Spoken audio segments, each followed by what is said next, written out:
Good morning po. Tayo po'y mag-aral ng salita ng Diyos. The Book of Acts, aklat po ng mga gawa, chapter 2, verse 17.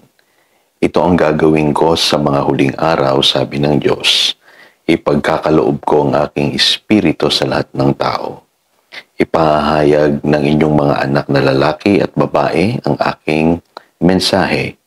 Ang inyong mga kabataang lalaki ay makakakita ng mga pangitain. At ang inyong matatandang lalaki ay magkakaroon ng mga panaginip.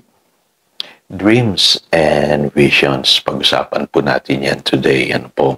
At alam niyo po, ang language ng Holy Spirit sa huling araw, ay yung tinatawag na prophecy, visions, and dreams. So, yung iba masyado po nating ini-spiritualize yung meaning po nito. Pero ang prophecy po ay simple lamang po yan. Yan po ay pagpapahayag ng mensahe ng Diyos o pagpapahayag ng mga bagay na darating. At yun namang visions and dreams, yan po ay mga pangitain, panaginip, o yung simpleng pangarap na inilalagay ng Diyos sa puso ng kanyang mga anak. Ang nangyari po sa early church, sila po ay naka-experience ng pagkilos ng Holy Spirit at sa pamamagitan po ng pangungusap ng Espiritu sa kanilang buhay ay naipangaral nila effectively ang mabuting balita. Kasi yan naman po ang layunin ng Acts chapter 1 verse 8. Kaya binigay po ang Holy Spirit para ang mga believers ay maging witnesses in Jerusalem, Judea, Samaria, and to the ends of the earth. Ngayon, kung tatanungin niyo ako, ano naman yung ibig sabihin noon?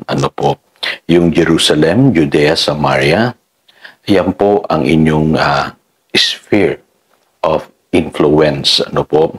At yung sinasabing mga kaibigan natin, kamag-anak natin, at maging yung mission field na ibinibigay ng Diyos sa atin. May mga tao po kasing specifically tinatawag po ng Diyos sa specific group of people, para po sila ay mangaral ng mabuting balita. Yung po yung mga missionaries. Kaya yung po yung tinutukoy dito, Jerusalem, Judea, Samaria, and to the ends of the earth. Lagi nyo lamang pong tatandaan na ang Diyos po in-equip niya tayo to touch people's lives. Kaya tayo na born again. Para sa pamamagitan ng ating buhay ay marami pang tao ang makaranas ng pagkilos ng Diyos at pagpapala ng Diyos. Kaya dapat po tayong mga born again child of God, ma-experience natin itong mga visions and dreams. At kung ako po'y tatanungin ninyo, dapat hindi lamang tayo nangangarap para sa ating sarili, nangangarap din tayo para sa ibang tao. Ibig sabihin po, kaganapan po yan yung sinasabi sa Matthew chapter 10, verse 8, na freely you have received, freely give. Kung ano po yung karanasan natin, tayo binless ng Lord, naligtas, ay dapat maranasan din yan ng ibang tao. At alam niyo po, doon sa Philippians chapter 2, verses 2 to 4, kung mapapansin niyo po yung paalala ni St. Paul sa mga taga-Pilipo, sabi niya, dapat kayo'y like-minded, having the same love, being one in spirit and purpose. Kasi yan po ang palatandaan ng spirit-filled na tao o yung empowered na tao. Nagkakaisa po sila, nagmamahalan, one in spirit and in purpose. Hindi lamang yung sarili nila, kanilang iniisip, maging yung kapakanan ng ibang tao. Sabi nga dyan, do nothing out of selfish ambition, consider others better than yourselves.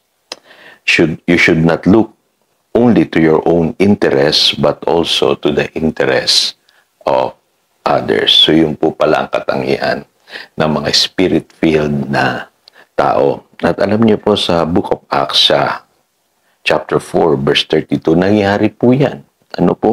Sabi diyan, all the believers were in one heart and mind. and they shared everything they had. Kita po ninyo, kakaiba. Ano po?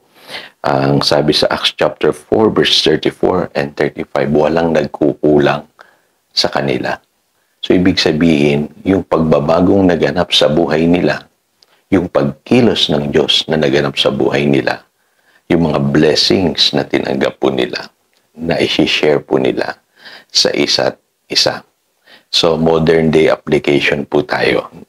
So tayo po dapat mga believers, ano po, tayo po ay mga dreamers and visionary. Ano ibig sabihin mo doon, Pastor? Tayo po dapat ay punong-puno ng inspirasyon mula sa Holy Spirit, punong-puno ng pangarap, at higit sa lahat, tayo dapat naghahangad ng pagbabago sa ating buhay, progreso sa ating buhay. At hindi lamang yan, ano po, dapat po tayo inclusive. Isinasama natin yung ibang tao sa pagbabago natin, sa ating mga pangarap, o sa progreso na ating nararanasan. Kakaiba po, ano? Sasabihin niyo, parang ngayon ko lang narinig yan, Pastor. Kasi po hindi na tayo nabubuhay para sa ating sarili lamang.